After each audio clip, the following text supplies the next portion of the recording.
My name welcome back to my channel with me Godavari అమ్మాయి. So ఈ blog లో మీరు చూసేది మా 2 days శ్రీశైలం ట్రిప్. హైదరాబాద్ నుంచి శ్రీశైలంకి 2 days ఎందుకు అని చాలా మంది అనుకోవచ్చు. సో 1 day లో వెళ్ళి వచ్చేయచ్చు, కానీ వీ చూస్ ఫర్ 2 days ప్రశాంతంగా చేసుకొద్దాము అని చెప్పేసి. అందులో చాలా ఇయర్స్ తర్వాత, మీరు నమ్ముతారో నమ్మరో, ఆల్మోస్ట్ 20 to 25 years బిఫోర్ ఎప్పుడో నేను నా చిన్నప్పుడు శ్రీశైలం వెళ్ళాను. సో మళ్ళీ తర్వాత ఇదే వెళ్ళాం అనమాట. మీరు ఇన్ని డివోషనల్ ట్రిప్స్ చేస్తారు కదా, ఇంత ట్రావెల్ చేస్తారు కదా అని చాలా మంది శ్రీశైలం ఇప్పటిదాకా వెళ్ళకపోవడం ఏంటి అని అనుకోవచ్చు, కానీ అలా జరిగిందనమాట. ఇంకా ఆ శివయ్య ఆజ్ఞ మాకు ఇప్పుడే వచ్చింది అనుకున్నాము. సో ఎప్పుడేదనుకున్నా ఏదో ఒక ఆటంకం రావడం అలా జరిగింది. మధ్యలో అరుణాచలం వెళ్ళాం, కేదార్నాథ్ వెళ్ళాం, ఇలాంటి బ్యూటిఫుల్ ప్లేసెస్ అన్ని ఆ శివయ్యవి చూసాము. జ్యోతిర్లింగాలు కూడా చాలా కవర్ చేసాము. మన ఆంధ్ర తెలంగాణకి అతి చేరువలో ఉన్న ఈ శ్రీశైల క్షేత్రానికి రావడానికి ఇన్ని ఇయర్స్ పట్టింది. సో బ్యూటిఫుల్ ఫారెస్ట్ వ్యూ అంతా చూసుకుంటూ ఆల్మోస్ట్ మధ్యాహ్నం 2:30కి అలాగా మేము హైదరాబాద్ నుంచి స్టార్ట్ అయ్యాము. అండ్ 5:30కి అలాగా ఫారెస్ట్ లోకి ఎంటర్ అయ్యాం అనమాట. 2 hours కంటిన్యూస్ గా ఆ ఫారెస్ట్ లో, ఆ ఘాట్ రోడ్ లో జర్నీ అయితే ఉంటుంది. అండ్ మేము శ్రీశైలం రీచ్ అయ్యేటప్పటికి 7:30 అయింది అనమాట. ఇక్కడ మీరు చూస్తున్నారు కదా, మంచిగా నేచర్ ని ఎంజాయ్ చేసుకుంటూ ప్లెసెంట్ గా డ్రైవ్ ఎంజాయ్ చేయొచ్చు. లాస్ట్ లో ఒక 40 to 45 minutes జర్నీ అనుకుంటా. బాగా ఘాట్ రూట్ ఉంది. ఇక్కడ మీరు మ్యాప్ లో చూస్తే ఎంత అప్స్ అండ్ డౌన్స్ ఉన్నాయో చూడండి. అలా ఉందన్నమాట ఏరియా అంతా. వెళ్ళేటప్పటికి చీకటి పడిపోయింది. మేమేంటంటే లాంగ్ వీకెండ్ వచ్చింది కదా, May 1st, ఆ టైంలో వెళ్ళాము. సో మాకైతే ఒక 2 weeks బిఫోర్ మేము దర్శనం టికెట్స్, స్పర్శ దర్శనం టికెట్స్ ఇవన్నీ కూడా బుక్ చేస్తున్నాం, కానీ రూమ్ అయితే ఆన్లైన్ లో దొరకలేదు. సో అక్కడికి వెళ్ళి ట్రై చేయాలి. యాక్చువల్గా ఫ్రైడే మార్నింగ్ బయలుదేరితే సరిపోతుంది, రూమ్స్ దొరకవేమో ఫ్రైడే స్టార్ట్ అయితే అని చెప్పేసి 1 day బిఫోరే వెళ్ళిపోయాం. నైట్ అక్కడికి వెళ్తే కొంచెం ఏదో ఒక రూమ్ దొరుకుతుంది అన్నట్టు. సో మా ప్లాన్ అయితే అరౌండ్ 7:15 అలాగనుకుంటా శ్రీశైలం అయితే రీచ్ అయిపోయాము. నాకు ఎంటర్ అవుతూనే మంచి పాజిటివ్ వైబ్స్ అనిపించినాయి. మనం తిరుమల వెళ్ళగానే, కొండెక్కగానే ఎంత ప్లెజెంట్ గా అనిపిస్తుందో సేమ్ అదే ఫీలింగ్ అనిపించింది అనమాట. సో మేబీ నేను చాలా ఇయర్స్ తర్వాత వెళ్ళినందుకు నాకైతే శ్రీశైలం వచ్చినట్టు గుర్తుంది. ఆ శిఖరం అనే ప్లేస్ కి వెళ్ళడం, అక్కడి నుంచి గుడి చూడడం, అదంతా కొంచెం గుర్తుంది, కానీ ఇక్కడ కింద సరౌండింగ్ గుడి చుట్టూరు ఎలా ఉండేది అదంతా ఏం పెద్దగా గుర్తులేదన్నమాట. సో వచ్చాము, అక్కడే పక్కన గుడి దగ్గరలో ఈ సత్రాలన్నీ ఉన్నాయన్నమాట. సో ఫస్ట్ వచ్చేసి వాసవి సత్రంలోకి వెళ్ళాము. రూమ్స్ అయితే అవైలబిలిటీ లేవని చెప్పేశారు. మేబీ నాన్ ఏసీ అయితే దొరుకుతాయి అన్నారు, కానీ అంత వేడి ఉంది అసలు ఉండలేము అని చెప్పేసి ఏసీ రూమ్స్ కోసం ట్రై చేద్దాము అని చెప్పేసి పక్కనే అన్నపూర్ణ సత్రం కూడా ఉంది, అక్కడికి కూడా వెళ్ళాము. సో అన్లకీలీ ఇక్కడ కూడా రూమ్స్ అయిపోయినాయి. ఆ 2 days మ్యారేజెస్ కూడా ఉన్నాయంట. సో అన్ని కూడా ప్రీ బుకింగ్ అయిపోయినాయి. ఇంకా నెక్స్ట్ డే వస్తే పరిస్థితి ఏముండేదో తెలియదు, కానీ ఆ రోజే మాకు ఏసీ రూమ్స్ ఎక్కడ దొరకలేదు. ఫైనల్ గా ఒక చోట అయితే దొరికినాయి. తిరగ్గా అది ఎక్కడో మీకు చెప్తాను. మెయిన్ శ్రీశైలం మల్లికార్జున భ్రమరాంబిక టెంపుల్ కి ఆపోజిట్ లో నందీశ్వర టెంపుల్ అయితే ఉంది. ఆ టెంపుల్ లో దర్శనం అయితే చేసేసుకొని బయటకు వచ్చేసాము. సో బయటికి రాగానే ఇంకా ఇక్కడ దేవస్థానం టైమింగ్స్ ఏంటి, ఏమేం పూజలు ఉంటాయి, ఇవన్నీ కూడా ఒకసారి చూసామన్నమాట. మాకు మొత్తానికి ఏం ఐడియా లేదు ఈ టెంపుల్ గురించి. చండీ హోమాలు, వ్రతాలు, కళ్యాణాలు ఇలాంటివన్నీ కూడా చేస్తారని చెప్పి విన్నాము. కాకపోతే మేము చండీ హోమానికి ట్రై చేసాము, అక్కడ ఎక్కడైనా దొరుకుతాయేమో అని చెప్పేసి. ఆ 2 రోజులు ఫుల్ ప్యాక్డ్ అనమాట. అసలు ఎక్కడ ఏ టికెట్స్ లేవు. మేము శీఘ్ర దర్శనం టికెట్ అండ్ స్పర్శ దర్శనం టికెట్ ఆన్లైన్ లో బుక్ చేసుకున్నాము. ఇంతకు చెప్పాను కదా, 2 weeks బిఫోర్ బుక్ చేసుకున్నాం అని చెప్పేసి. అవే ఉన్నాయన్నమాట. ఇక బాగా తిరిగి ఉన్నాయేమో, ఫుల్ ఆకలేస్తుంది. అక్కడ ఫుడ్ ఆప్షన్స్ కూడా మంచి రెస్టారెంట్స్ అయితే ఉన్నాయి. అవన్నీ కూడా ఒకసారి చూసి ఏది మంచిదో దాంట్లో చూద్దామని చెప్పి డిసైడ్ అయిపోయాము. అండ్ ఇక్కడ మనమిత్ర వాట్సాప్ అని చెప్పేసి దేవస్థానం రిలేటెడ్ వాట్సాప్ నెంబర్ ఒకటి ఉంది. సో దాని ద్వారా కూడా మనం ఈ సేవల టికెట్స్ అవన్నీ కూడా బుక్ చేసుకోవచ్చు అని చెప్పి అక్కడ మెన్షన్ చేసింది. దీని గురించి మీలో ఎవరికైనా ఐడియా ఉందా? సో ఎవరైనా ఇలా బుక్ చేసుకున్నారా? కామెంట్ సెక్షన్ లో కామెంట్ చేసి చెప్పండి. నేనైతే ఫస్ట్ టైం కదా, మీకు ఎవరికైనా యూజ్ అవుతుందేమో అని చెప్పేసి ఆ క్లిప్ కూడా యాడ్ చేశాను. ఇంకా అక్కడే ఒక హోటల్లో డిన్నర్ కూడా చేసేసి రిటర్న్ రూమ్ కి అయితే స్టార్ట్ అయిపోయాయి అనమాట. లీజర్ గా అలాగా అక్కడ చాలా షాపింగ్ ఉంది. సో అవన్నీ చూసుకుంటూ ఒక 1/2 to 1 hour అలా నడుచుకుంటూ వెళ్ళాను. చెప్పాను కదా, లీజర్ ట్రిప్, ఎక్కడ హడావుడు లేదు. లోపలికి చాలా షాపింగ్ ఉంది. ఇది వరకు ఇలా ఉండేది కాదంట. సో ఇప్పుడు కొంచెం మంచిగా ఆర్గనైజ్డ్ గా కాంప్లెక్స్ లాగా అలాగున్నాయి. సో అక్కడ బ్యాంగిల్స్ అయితే కలెక్షన్ చాలా బాగున్నాయి. అసలు మట్టి గాజులు అయితే మల్టిపుల్ కలర్ ఆప్షన్స్ అయితే ఉన్నాయి. అవి చూడడానికి ఎంత ముచ్చటేసిందో. ఫైనల్ గా రూమ్ వచ్చేసి ఇక్కడ ఈ సత్రంలోనే తీసుకున్నాము. రూమ్స్ అయితే డీసెంట్ గా బాగున్నాయి. ఏసీ రూమ్స్ దొరికినాయి. పర్ డే వచ్చేసి 1500 రూపీస్. అండ్ అది మాకు చాలా రీజనబుల్ అనిపించింది, ఎందుకంటే అసలు ఎక్కడ ఏమీ దొరకట్లేదు. ఇది వచ్చేసి లింగాయత్ సత్రం అన్నమాట. టెంపుల్ కి ఎగ్జాక్ట్ ఎంట్రన్స్ లోనే ఉంది ఇది. సో వాసవి సత్రం కి ఆపోజిట్ అన్నమాట. ఆ రోజు నైట్ అంతా మంచిగా రెస్ట్ తీసుకున్నాము. రూమ్ అయితే కంఫర్టబుల్ గా అనిపించింది. అండ్ గుడి ఎంట్రన్స్ దగ్గర ధ్వజస్తంభం దగ్గర దీపం వెలిగించుకుందామని అయితే ఫస్ట్ వెళ్ళాము. ఆ రోజు మార్నింగ్ మాకు ఎలాంటి దర్శనాలు లేవు, సో సైట్ సీయింగ్ కి వెళ్దాము అని చెప్పేసి అనుకున్నాము. హాఫ్ డే అంతా ఇలా ప్లాన్ చేసుకున్నాము. సో పర్ హెడ్ 150 రూపీస్ ఇస్తే ఆటో వాళ్ళు ఆ 5 సైట్ సీయింగ్ ప్లేసెస్ అన్ని కూడా చూపించేస్తారు. సో మేము పర్సనల్ గా ఆటో తీసుకున్నాము, సో దట్ కొంచెం టైం స్పెండ్ చేయొచ్చు కదా ప్రతి టెంపుల్ లో. మాకు టైం ఉంది కాబట్టి అలా ప్లాన్ చేసుకున్నాము. ఫస్ట్ అయితే ధ్వజస్తంభం దగ్గర మనం గోత్రనామాలు అవన్నీ చెప్తూ మంచిగా దీపం పెట్టడానికి అక్కడ పంతులు గారు వాళ్ళు ఉంటారు. సో వాళ్ళకి మనం ఎంతో కొంత దక్షిణ ఇచ్చి మనం పూజ అయితే చేయించుకోవచ్చు. ఇక్కడ నుంచి మా 5 సైట్ సీయింగ్ ప్లేసెస్ స్టార్ట్ అయిపోయినాయి. ఫస్ట్ వచ్చేసి సాక్షి గణపతి టెంపుల్ కి అయితే వెళ్ళాము. శ్రీశైలం వస్తే సాక్షి గణపతిని దర్శించుకోకుండా వెళ్ళరు ఎవ్వరు కూడా. సో ఆయన మన శ్రీశైలానికి వచ్చినట్టుగా సాక్ష్యం రాసుకుంటాడంట. సో దట్ మనం వెళ్ళి అక్కడ ఒకసారి అటెండెన్స్ వేసుకోవాలి, స్వామిని దర్శించుకోవాలి. వినాయకుడు అయితే చాలా బాగున్నాడు, దర్శనం కూడా చాలా బాగా జరిగింది. అక్కడ గణపతి హోమాలు అవన్నీ కూడా చేయించుకునే వాళ్ళు చేయించుకుంటూ ఉన్నారు. సో ఇంకా ఎండ అయితే బాగా బీభత్సంగా పెరిగిపోతుంది అనమాట. నేనైతే కంఫర్టబుల్ గా ఇలా మంచి కాటన్ డ్రెస్ వేసుకున్నాను, ఎంత బాగుందో. ఇదైతే ఆన్లైన్ పర్చేస్ కాదండి, నేను స్టోర్ కి వెళ్ళి పర్చేస్ చేసుకున్నాను డ్రెస్ మెటీరియల్. సో దాని స్టిచ్చింగ్ ఎంత బాగా కుదిరిందో. సో ఈ డ్రెస్ మెటీరియల్ వచ్చేసి కంచి కాటన్ అన్నమాట. సో మంచిగా అంచులు వచ్చినాయి. కంచి అనగానే మనకు గుర్తొచ్చేది అంచులు కదా. సో దుపట్టాకి అయితే డబల్ సైడ్ అంచులు వచ్చి ఎంత బాగుందో, చాలా ఎలిగెంట్ గా ట్రెడిషనల్ గా అనిపించింది. సో ఈ డ్రెస్ నేను ఎక్కడ పర్చేస్ చేశాను ఏంటి డీటెయిల్స్ అన్నవి నెక్స్ట్ షార్ట్ వీడియోస్ లో మీకు పోస్ట్ చేస్తాను. సో ఇక్కడ వచ్చేసి హెర్బల్ థింగ్స్ బాగా అమ్ముతున్నారు అనమాట. చుట్టూరు అంతా కూడా మనకి అడవి ప్రదేశాలు కాబట్టి మనకి మూలికలు ఇలాంటివన్నీ మంచిగా దొరుకుతాయి. So next sight seeing place కి అయితే స్టార్ట్ అయిపోయాయి. సో ఇది వచ్చేసి హటకేశ్వర స్వామి దేవాలయం. శివలింగం అయితే ఉంది లోపల. చాలా old temple, one of the best place to visit. And ఈ ట్రిప్ కి మేము ముగ్గురం వచ్చాము, మా పెద్దోడు మిస్ అయ్యాడు. సో సమ్ టైమ్స్ వాళ్ళు హైయర్ స్టడీస్ కి వెళ్ళిపోయాక అన్ని సార్లు అందరూ రావడం కుదరదు కదా. సో ఎప్పుడు వాడి గురించి మేము ప్రే చేస్తూనే ఉంటాము వాడి బదులుగా. అండ్ ఇంకా పక్కనే లలితాదేవి పీఠం ఉంది. అమ్మవారు అయితే అసలు ఎంత కళగా ఉన్నారో లలితామాత. సో ఈ లలితామాత పీఠము అనగానే నాకు మంచి వైబ్స్ వచ్చినాయి అనమాట. సో అక్కడంతా వీడియో తీయడం ఎందుకని చెప్పేసి లోపల తీయలేదు. వెళ్తే మస్ట్ విజిట్ ప్లేస్ అన్నమాట. ఇంకా అక్కడే ఒక చిన్న శివలింగం ఉంటే మన చేత అభిషేకం అవన్నీ చేయిస్తున్నారు. సో అది చేసి బిల్వపత్రం అదంతా స్వామికి అర్పించాము. చాలా బాగా అనిపించింది. నెక్స్ట్ ప్లేస్ వచ్చేసి శారదా చంద్రమౌళీశ్వర ఆలయము. శ్రీ జగద్గురు శంకరాచార్యులు గారు ఇక్కడ తపస్సు చేశారంట. అండ్ ఈ ప్లేస్ ని పాలధార పంచదార అని కూడా ఉంటారు. సో స్టార్టింగే మనకి మంచిగా చాలా షాప్స్ అయితే కనిపిస్తాయి. అండ్ కిందకి దిగి వెళ్ళాలన్నమాట. స్టెప్స్ అయితే ఉంటాయి, ఆల్మోస్ట్ 350 స్టెప్స్ ఏమో ఉంటాయి. సో నేను ఇక్కడ చూస్తున్నారు ఎంత కష్టపడి దిగుతున్నాను. సగం వరకు దిగాను, అంతవరకు ఇంకా అది దాటి నేను దిగలేకపోయాను. ఎందుకంటే రీసెంట్ గా నా భూటాన్ ట్రిప్ లో కొంచెం నీ స్ట్రెయిన్ అయింది. అప్పటి నుంచి కొంచెం స్టెప్స్ అంటే భయం వస్తుంది అనమాట. సో మనీష్ అండ్ మా హస్బెండ్ వెళ్ళారు. అండ్ అక్కడ చిన్న చిన్న శివలింగాలు అలా పాలధార పంచదార పడుతున్న వాటర్ ఫాల్స్ కింద అలా పెడుతున్నారనమాట అందరూ. సో వాళ్ళు కూడా పెట్టి శివయ్యకి అలా నిత్యం అభిషేకం మనం చేయగలిగిన లేకపోయినా అలా పెడితే అదొక మంచి ఫీల్ కదా. సో అలా పెట్టి మంచిగా పూజ చేశాడు మోనిష్ అయితే. ఈ పవిత్రమైన ప్లేస్ లోనే మనకి ఆది గురువు శంకరాచార్యుల వారు శివానంద లహరి గ్రంథాన్ని రచించారంట.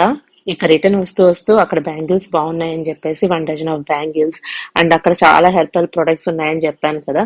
సో మెయిన్ వచ్చేసి ఈ తిలకం అన్నమాట, కస్తూరి తిలకం అంట. అది చాలా స్మెల్ వస్తుంది, మంచి స్మెల్ వస్తుంది. కొంచెం అది పెట్టుకుని దానిపైన కుంకుమ పెట్టుకుంటే మంచిది అని చెప్పేసి అక్కడ ఆమె చెప్తూ ఉంది అనమాట. సో బాగుంది, ఆ స్మెల్ నచ్చి తీసుకున్నాను. అండ్ ఇంకొన్ని వేరే హెర్బల్ ప్రొడక్ట్స్ కూడా ఏమో చూపించింది, ఏవో 1-2 తీసుకున్నాను అనమాట. సో అవి నిజంగా మంచిగా అవి ప్యూర్ హెర్బల్ ప్రొడక్ట్స్ అవునా కాదా అన్నది నాకు తెలియదు. సో అక్కడైతే తీసేసుకున్నాక నేను ఆటో ఎక్కాక ఆటో అబ్బాయిని అడిగాను, ఇక్కడ నిజంగానే ప్యూర్ దొరుకుతుంది అవుతాయా అని చెప్పేసి. లేవండి అవన్నీ ఫేక్ ప్రొడక్ట్స్ అని చెప్పాడు. నిజంగా అయ్యో అవునా అనిపించింది. బట్ దట్స్ ఓకే, నేను 1 or 2 products తీసుకున్నాను కాబట్టి పెద్దగా ఏం అనిపించలేదు. So last and final place Shikhareswara Swamy దేవాలయం, అండ్ దీన్ని శిఖరం అని అంటారు. సో ఇక్కడ కింద గుడి అయితే క్లోజ్ అయిపోయి ఉంది మేము వెళ్ళేసరికి. ఇక పైన శిఖరం నందీశ్వరుడు అది ఉంటారు. అక్కడి నుంచి ఈ మౌంటైన్ వ్యూ అంతా కూడా నిజంగా టాప్ నాచ్ ఉన్నాయి. అసలు ఎంత బాగుందో, ప్రశాంతంగా ఉంది. అండ్ అక్కడ మనకి బైనాక్యులర్స్ లో శిఖరాన్ని చూసే ఛాన్స్ కూడా ఉంటుంది అనమాట.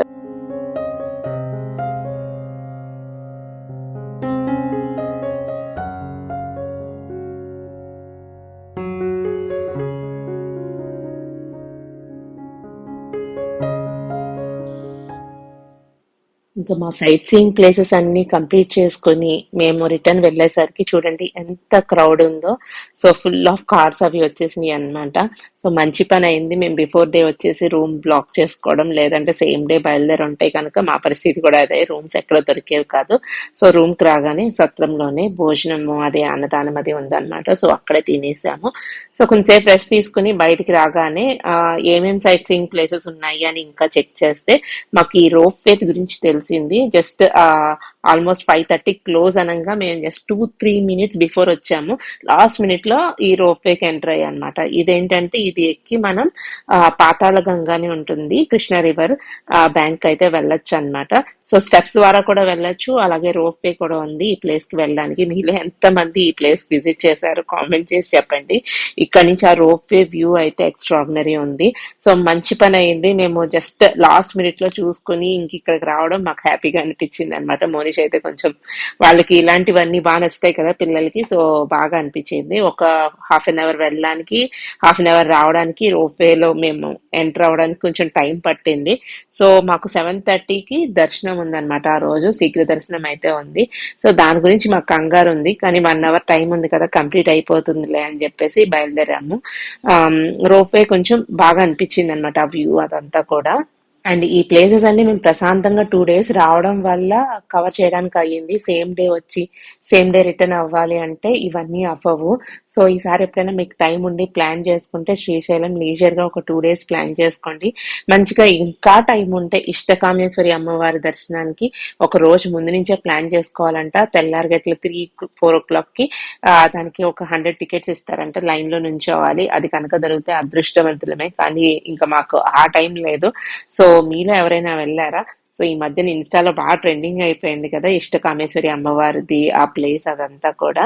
సో నాకు వెళ్ళాలని అనిపించింది, కానీ no time and early morning నుంచి ఉన్నా సరే టికెట్స్ దొరుకుతాయన్న నమ్మకం లేదనమాట. సో మొత్తానికైతే కిందకు వచ్చేసాము, అక్కడ దీపం పెట్టేసి వదులుతున్నాం అనమాట. సో నైట్ రిటర్న్ అవుతుంటే కూడా వ్యూ చాలా బాగుంది. ఈవినింగ్ స్టార్ట్ అయ్యి వెళ్ళడం వల్ల both day light and night view రెండు కవర్ చేసేసాము. ఇంకా హడావుడిగా రూమ్ కి అయితే రీచ్ అయిపోయి 7:30 అయిపోయింది అనమాట. 7:30కే దర్శనం టైమింగ్స్ కదా. సో ఫ్రెష్ అయిపోయి శారీ కట్టుకుని దర్శనానికి అయితే వెళ్ళిపోయాం. బట్ 8:30-9 దాకా కూడా 7:30 దర్శనం వాళ్ళని అలౌ చేస్తున్నారు. ఆ విషయం మాకు తెలియక మేము కంగారుగా వెళ్ళాము. కాకపోతే కంపార్ట్మెంట్స్ లో 2 hours అయితే కూర్చోబెట్టాడు. లిటరల్లీ అసలు తిరుపతిలో మనం కంపార్ట్మెంట్స్ లో ఎలా కూర్చుంటామో సేమ్ అదే సిస్టమ్ అన్నమాట. లోపల శివయ్య దర్శనం, అమ్మవారి దర్శనం, చుట్టూరు పంచపాండవుల చేత ప్రతిష్ఠించబడిన లింగాలు అండ్ పంచభూత లింగాలు, ఇలాంటి చాలా లింగాలు అయితే ప్రతిష్ఠించినవి ఉన్నాయి. సో అవన్నీ చూసుకుంటూ చాలా ప్రశాంతంగా అనిపించింది అనమాట. నైట్ టైం కాబట్టి ఇంకా రూమ్ కి వచ్చి రెస్ట్ తీసుకుని మళ్ళీ మార్నింగ్ ఇలా మంచిగా ఫ్రెష్ అయిపోయి సో మేము దర్శనానికి అయితే వెళ్ళిపోయాము. ఆ రోజు ఫస్ట్ దర్శనం 7:30కి ఉండింది. సో 8:30కి అయితే గుడి లోపలికి వెళ్ళాము అండ్ 9:30కి దర్శనానికి లోపలికి వెళ్ళాము. బయటకు వచ్చేసరికి 10-10:30 అయిపోయింది. సో మళ్ళీ ఇంకా వీడియోస్ అయ్యే తీయడానికి కుదరదు కాబట్టి ఫోన్ వదిలేసే వెళ్ళాము. సో ఏం తీయలేదు. సో అక్కడే అన్నదాన ప్రసాదం అది ఉంటది కదా దేవస్థానాన్ని, అదే కంప్లీట్ చేసేసుకుని తినేసి ఇంకా ఫ్రెష్ అయిపోయి రిటర్న్ అయితే స్టార్ట్ అయిపోయాం అనమాట. సో ఇలా మా 2 days ట్రిప్ ఇన్ శ్రీశైలం గడిచింది. ఇలా మీరు సత్రాల్లోనే కాకుండా ముందుగా ఎవరైనా రూమ్ బుక్ చేసుకోవాలి అనుకుంటే హరిత రిసార్ట్స్ అయితే ఉన్నాయి, ఏపీ టూరిజం వాళ్ళవి. ఆన్లైన్ లో వెళ్ళి మీరు అక్కడ కూడా రూమ్ బుక్ చేసుకోవచ్చు. మాకు ఆ విషయం ఇక్కడికి వచ్చాకనే తెలిసింది. సో ఎవరికైనా యూజ్ అవుతుందని చెప్పి షేర్ చేస్తున్నాను. ఇంకా రిటర్న్ అయితే స్టార్ట్ అయిపోయాం. 2 పవర్ఫుల్ డివైన్ ఎనర్జీస్ ఒకే చోటన, అది శ్రీశైలంలో ఉండడం మన అదృష్టం. మనకి ఇంత దగ్గరలో ఉన్న ఈ టెంపుల్ ని ఎంత వీలైతే అన్ని సార్లు విజిట్ చేయాలి అని అనిపించింది నాకు ఈసారి అయితే. ద్వాదశ జ్యోతిర్లింగాల్లో ఒకటైన మల్లికార్జున స్వామి, అలాగే అష్టాదశ శక్తి పీఠాల్లో ఒకటైన భ్రమరాంబికాదేవి, ఒక జ్యోతిర్లింగం అలాగే ఒక శక్తి పీఠం రెండు ఒకే గుడిలో. మేబీ ఇదొక్క గుడే అనుకుంటా నాకు తెలిసి. ఇంత బ్యూటిఫుల్ ప్లేస్ ని తప్పకుండా విజిట్ చేయాల్సిందే అందరూ. అండ్ మన ఆంధ్ర తెలంగాణ పీపులే కాకుండా ఇక్కడికి కర్ణాటక పీపుల్ ఎక్కువ వస్తున్నారు. అన్ని కూడా కన్నడలో ఎక్కువగా అన్ని చోట్ల రాసున్నాయి. ఉగాది ఆ టైంలో కన్నడ పీపుల్ ఎక్కువగా వచ్చి ఈ గుడిని విజిట్ చేస్తారు. సో మేమైతే రిటర్న్ అయితే స్టార్ట్ అయిపోయాము. అండ్ ఆన్ ది వే లో కూడా మళ్ళీ మనకి ఈ శ్రీశైలం డ్యామ్ వ్యూ అదంతా కూడా చాలా బాగుంటుంది. కొన్ని వ్యూ పాయింట్స్ కూడా ఉన్నాయి, అవన్నీ కూడా విజిట్ చేసుకుంటూ నైట్ హైదరాబాద్ కి రీచ్ అయ్యేలా ప్లాన్ చేసుకున్నాం అనమాట. అండ్ ఈ శ్రీశైలం పక్కనే ఏదో ఒక ఊరి పేరు చెప్పారు మా హస్బెండ్. అక్కడ ఈ చేపలు బాగా నేస్తారట. సో మ్యానుఫ్యాక్చరింగ్ అంతా అక్కడ జరుగుతుంది, ఆ ఊరు స్పెషల్ అది అని చెప్పేసి అక్కడి నుంచి తీసుకొచ్చి ఇక్కడ వీళ్ళు దారి పొడుగుతున్న చేపలు అమ్ముతున్నారు. సో బ్యాంబూ తోటి చేసినవి అనమాట. సో బాగున్నాయి, క్వాలిటీ అయితే బాగున్నాయి. అండ్ క్వాలిటీని బట్టే ప్రైస్ రేంజెస్ కూడా డిఫరెంట్ గా ఉన్నాయి. ఎప్పటి నుంచో అనుకుంటున్నాను అనమాట ఇది తీసుకోవాలి డెకార్ పర్పస్ గా. అండ్ ఇంటికి ఎవరైనా పేరెంట్ కని పిలిచినప్పుడు బెడ్షీట్స్ అవన్నీ వేసే కన్నా ఈ చేపలు వేస్తే మంచిది కదా అని చెప్పేసి సో దానికోసం కూడా చూస్తూ ఉన్నాను. అండ్ వెరీ రీజనబుల్ ప్రైస్ కే ఇచ్చారని అనిపించింది. చాలా వరకు బార్గెన్ చేశాను, కానీ ఏంటంటే ఈ ఎండలో వాళ్ళంతా కష్టపడి అమ్ముతున్నప్పుడు అంతకన్నా ఎక్కువగా బార్గెన్ చేయాలి అని అనిపించదు నాకు. And different varieties and qualities అయితే వాళ్ళ దగ్గర ఉన్నాయి. ఆ ఊరు గురించి చెప్పినప్పుడు అయ్యో వెళ్ళలేకపోతున్నామే అని అనిపించింది, కానీ లక్కీగా ఆన్ ది వేలో దొరకడం బాగా అనిపించింది. ఈ చిన్న చేపలు కూడా తీసుకున్నాను అనమాట. సో ఎప్పుడైనా భోజనాలు అవి వడ్డించేటప్పుడు అలా కూర్చోపెట్టడానికి బాగుంటుంది కదా అని చెప్పేసి. అండ్ ఆన్ ది వేలో ఈ డిఫరెంట్ రూట్ ఒకటి కనిపించింది, ఇది తింటారంట. నాకు అప్పటికే చాలా ఆకలేస్తుంది, ఎందుకంటే చాలా ఎర్లీగా లంచ్ అయితే చేసేసామని చెప్పాను కదా 11 o'clock అలాగా. ఇక రిటర్న్ లో నాకు ఫుల్ ఆకలేస్తుంటుంటే ఇది భూమి లోపల పండే ఒక రూట్ అంట. సో పేరు ఏదో చెప్పారు, నాకైతే గుర్తులేదు. మీకు ఎవరికైనా తెలిస్తే కామెంట్ చేయండి. పైన బెల్లం అదంతా తురిమి ఇచ్చారు. తీయగా బాగుంది కదా అని చెప్పి తినేసాము. తర్వాత నోరంతా లోపల చాలా దురదగా అలా అనిపించింది. పైనాపిల్ తింటే మనకి ఎలా ఉంటుంది ఒక్కొక్కసారి, సో ఆ ఫీల్ అయితే వచ్చింది. కాకపోతే ఇది డైజెషన్ కి, గ్యాస్ ప్రాబ్లమ్స్ కి ఇవన్నీ కూడా చాలా మంచిదంట, చలవ చేస్తుంది ఈ సమ్మర్ లో అని చెప్పి ఇచ్చారు. సో నేనైతే ఫస్ట్ టైం చూస్తున్నాను. అండ్ టేస్ట్ కూడా బాగానే ఉంది అనిపించింది. ఇంకా ఎగ్జాక్ట్లీ సన్సెట్ టైం కి దిండి రిజర్వాయర్ దగ్గరికి వచ్చాం అనమాట. వ్యూ అయితే ఎక్స్ట్రాడినరీ ఉంది. సో అక్కడ కూడా కొంచెంసేపు టైం స్పెండ్ చేసి ఇంకా రిటర్న్ అయిపోయాం. ఈ బ్యూటిఫుల్ గా 2 days మన హైదరాబాద్ నియర్ బై లో ఉన్న ప్లేస్ కి వెళ్ళి అసలు హడావుడే లేకుండా చాలా ప్రశాంతంగా ఆ లాంగ్ వీకెండ్ ని స్పెండ్ చేసినట్టు అనిపించింది. అండ్ ఆ శివయ్య దర్శనం, అమ్మవారి దర్శనం ఇంకా ఫుల్ఫిల్ గా అనిపించింది. ఇంత బ్యూటిఫుల్ డివైన్ ఎనర్జీ ఉన్న ప్లేస్ ని నేను ఎందుకు మిస్ అయ్యానా ఇన్నాళ్ళు అని అనిపించింది. ఈసారి నుంచి ఫ్రీక్వెంట్ గా రావాలి అని కూడా అనుకున్నాను. సో ఎలా అనిపించిందండి మీకు ఈ వ్లాగ్? నచ్చిందనే అనుకుంటున్నాను. ఇంతవరకు చూసారు అంటే నచ్చిందనే అనుకుంటున్నాను. సో మీరు మీ శ్రీశైలం ట్రిప్ ఎలా ఎక్స్పీరియన్స్ చేశారు మీరు వెళ్ళుంటే, అండ్ మీలో ఎంతమంది ఇంకా వెళ్ళాలి అని అనుకుంటున్నారో కామెంట్ సెక్షన్ లో కామెంట్ చేసి చెప్పండి. ఇలాంటి మంచి వ్లాగ్స్ కావాలి అనుకుంటే మన ఛానల్ ని సబ్స్క్రైబ్ చేసి పెట్టుకోండి. ఇలాంటి beautiful travel vlogs, lifestyle vlogs ఇలాంటివన్నీ మన ఛానల్లో వస్తూనే ఉంటాయి. See you all in the next video with me Godavari అమ్మ.